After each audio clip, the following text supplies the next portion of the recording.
Hi there again, it's Davey Salvage with another video for you of an engine. We got a V4 Wisconsin here. The model of this one is V4-16D.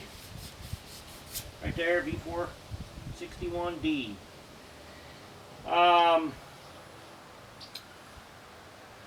It has a alternator over here. Motorola alternator, distributor, and a drive that goes through the distributor to run this hydraulic pump here. A unique setup. If you need hydraulics on whatever you're running with this motor, you have the option to have that pump there. I'm going to let it run, show you how it runs. So I can start it. I will demonstrate her running.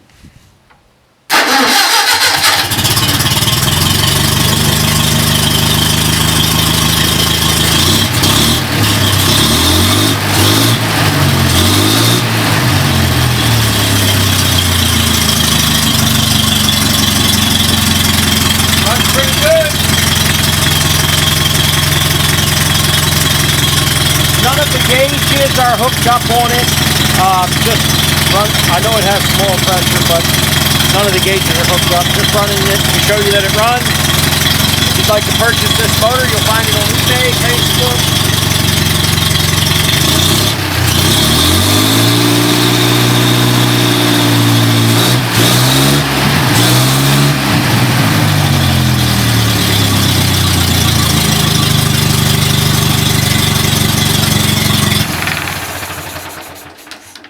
There you go.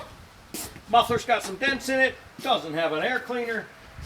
Choke is not hooked up. No wires are hooked up. The only demonstration here was that it starts and it runs. And it wiggles and it wobbles all over. I can ship this motor. I can ship it through Fastenal. If you are east of Colorado, Fastenal will ship this motor on a crate to a dock closest to you for $250.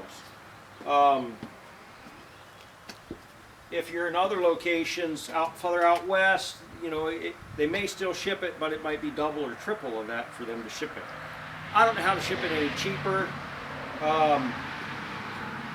Probably going to start out on this motor with the distributor, starter, hydraulic pump, alternator. It's got a carburetor. Like I said, these need hooked up and it needs an air cleaner, but I'm probably going to start out in the $1,500 range. And I have the largest size. This is an overhead valve motor. I think this is what they call a 60 horsepower. I have the 65 horsepower, but I don't have that one all ready to go yet. This is a good motor. It was originally on a concrete mixer, large concrete mixer. But it runs good. Starts right up. Might need some little tinkering. It's got some dents in the sheet metal. All the shields are there. Trying to think what else to tell you about it. Put new oil in it. Before you operate it, like if I ship this thing through Fastenal, all the oil has to be drained out of it. So when you get it, make sure you put oil back in it. That's important. They won't allow me to ship an engine with fuel or oil in it, which is understandable. And I think that's all I got to tell you. So, catch you on the next one.